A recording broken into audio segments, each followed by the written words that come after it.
আজকের এই সমাবেশ থেকে আমাদের প্রত্যাশা, যেখানে তরুণদের সমাবেশ, তরুণরা রাজপথে নেমে এসেছে, তরুণরা তারেক রহমানের নেতৃত্বে ঐক্যবদ্ধ। তারেক রহমান দীর্ঘ 17 বছর এদেশের মানুষের ভোটের অধিকার, গণতান্ত্রিক অধিকার ফিরিয়ে পাওয়ার জন্য লড়াই করছেন।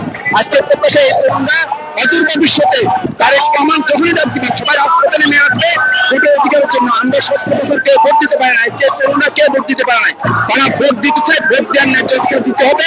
রাষ্ট্র ক্ষমতাকে অবৈধভাবে, অন্যায়ভাবে দীর্ঘায়িত করতে পারবে না, এটা তরুণরা মেনে নেবে না। এটাই আমাদের প্রত্যাশা।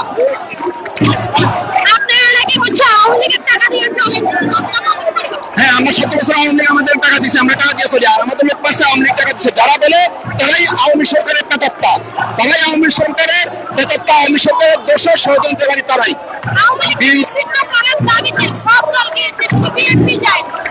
যায় নাকি? বিএনপি কার নেতৃত্বে যাবে? কোন দলের নেতৃত্বে যাবে? এনসিপি। তাদের কোনো নিবন্ধন নাই, তাদের কোনো মার্কা নাই। তার দল হিসেবে বাংলাদেশে কেউ এখনো তাদেরকে চিনে না, জানা। তাদের নেতৃত্বে কেন যাবে?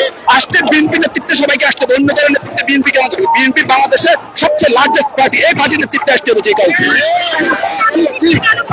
জি, নতুন প্রজন্ম ধানের শীষকে ভোট দিবে এই কারণে, কারণ বাংলাদেশের স্বাধীনতা লগ্ন থেকে এই দলটি স্বাধীনতার জন্য ব্যস্ত। এই দলের প্রতিষ্ঠাতা চেয়ারম্যান বাংলাদেশের স্বাধীনতা ঘোষণা করেছে, রণাঙ্গন থেকে যুদ্ধ করেছে, এই দেশটাকে সৃষ্টি করেছে। এবং এই দলের নেত্রী বিএনপি চেয়ারপারসন, তিনি সারা জীবন তার মূল্যবান সময়টা এই দলের পিছিয়ে দেশের মানুষের জন্য উৎসর্গ করেছেন, গণতন্ত্রের জন্য লড়াই করেছেন। সেজন্য দেশবাসী বেগম খালেদা জিয়াকে মাদার অফ ডেমোক্রেসি উপাধি দিয়েছেন।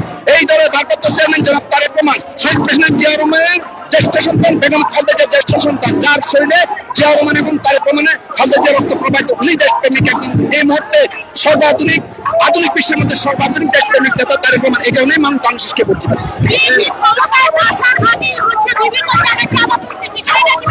এগুলা একটা চক্র আছে, এই চক্রটা 71 পরাজিত।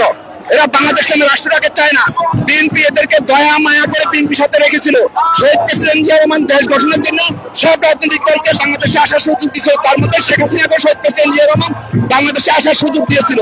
আর এই জামাত 71 পরাজিত শক্তি আজকে বিভিন্ন ফেসবুক, সোশ্যাল মিডিয়াতে বিএনপিকে কলুষিত করে মিথ্যা বানোয়াট নিউজ করতেছে। আর তারাই রাষ্ট্র ক্ষমতায় বসে রাষ্ট্রে লুটপাটের সাথে তারা জড়িত, বিএনপি জড়িত না।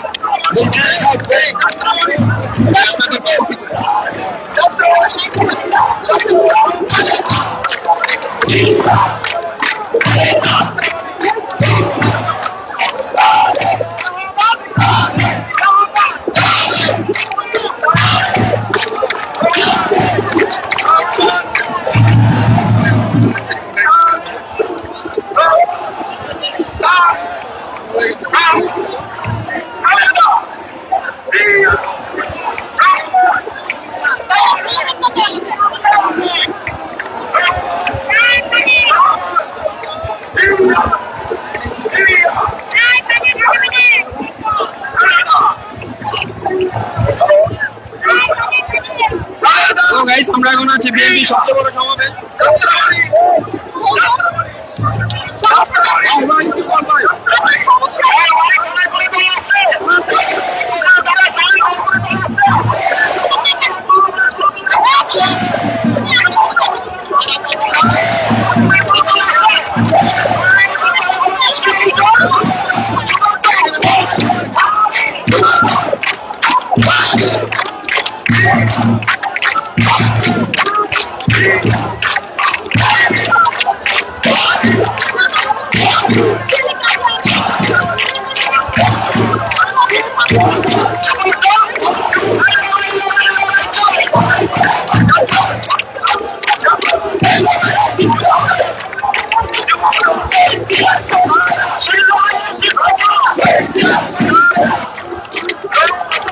Yeah.